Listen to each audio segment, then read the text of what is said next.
तो वो सब एक गलत दिशा के अंदर जा रहा है। इन सभी को सही दिशा के अंदर लाने के लिए और एजुकेशन को बढ़ावा देने के लिए, इसका प्रसार और प्रसार करने के लिए जो राहुल जी ने ये प्रोग्राम चलाया, उसी कड़ी के तहत आज ये प्रेस वार्ता रखी गई। एमपी साहब, आपको एक सपना था कि डिजिटल शिक्षा, उसको लेकर आपकी ओर से क्या प्रयास किए गए हैं? सरकार तक इसकी बात को पहुंचाया गया है या आपकी तरफ से क्या प्रयास किए गए?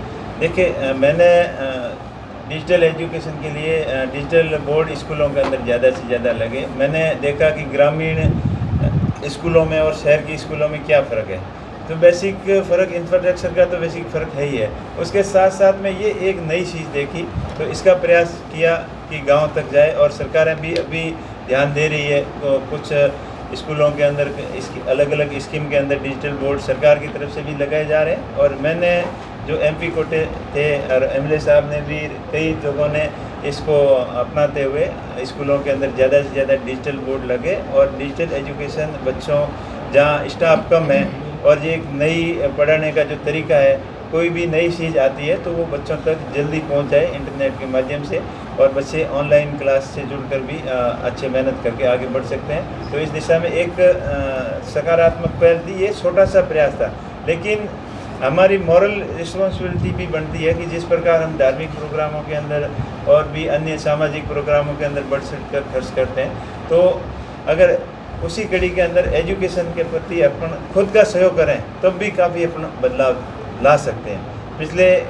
कुछ समय की बात करें तो बाड़मेर जिला भी काफ़ी जागरूक हो रहा है, लेकिन हमें और ज़्यादा इसके ऊपर ध्यान देने की ज़रूरत है। सबसे ज़्यादा जो सरकार की रिस्पॉन्सिबिलिटी है कि पेपर लीक नहीं हो, पढ़ने की व्यवस्थाएं ठीक हो, स्कूलों के अंदर इंफ्रास्ट्रक्चर मजबूत हो, पढ़ाने के टीचिंग फैसिलिटी है वो पूरी हो, और जो भी स्कूलों के अंदर लैब है, लैब के अंदर इक्विपमेंट है, वो सारे संसाधन पूरे हो, तभी अपने बच्चों को अच्छी शिक्षा दे सकते हैं। और इसके लिए सरकार के ऊपर दबाव भी बना रहे हैं कि आपने न्यू शिक्षा पॉलिसी तो बना दी, लेकिन उसके अंदर जो बदलाव करने थे वो बदलाव नहीं कर पा रहे हैं। इसलिए देश के बच्चों का भविष्य वो अंधकार की तरफ जा रहा है। इनको हमें रोकने की, इसको रोकने के लिए हम सबकी जिम्मेदारी बनती है, और वो जिम्मेदारी हमें भी निभानी है, और सरकार को समय समय पर जागरूक चेताना भी है कि आप ये गलत कर रहे हो।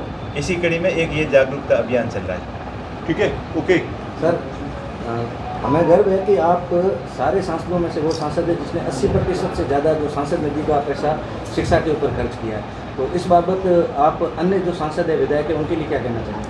देखिए, अपने अपने हिसाब से सभी बेटर प्रयास कर रहे हैं। ये मेरा छोटा सा प्रयास था, क्योंकि मैंने महसूस किया कि ग्रामीण क्षेत्र से हूँ मैं खुद गांव की स्कूल के अंदर से पढ़ के, मैंने खुद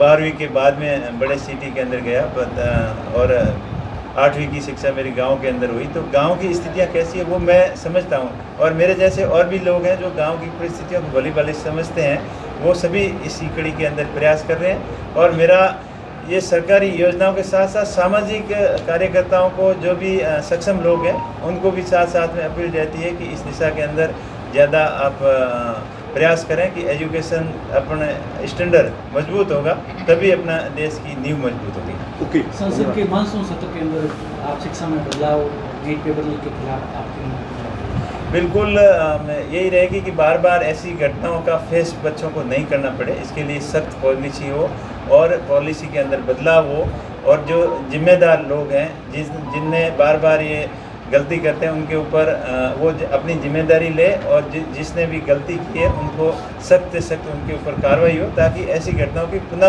पुनरावृत्ति नहीं हो, और एक सिस्टम, अच्छा सिस्टम बने कि एजुकेशन के प्रति लोगों का जो विश्वास है वो विश्वास कायम रहे, और इसके अंदर नए क्या बदलाव ला सकते हैं इसके बारे में डिस्कशन करें। इसको लेकर अभी जो सड़क पर माहौल है, क्या लगता है सत्र शुरू होगा मानसून का, तो सरकार के ऊपर दबाव बनेगा? बिल्कुल मांग रहेगी। पूरे देश के लोगों को इस की पीड़ा है कि बच्चों के फ्यूचर के साथ में बहुत बड़ा खिलवाड़ हुआ है, और फ्यूचर में ऐसा नहीं हो।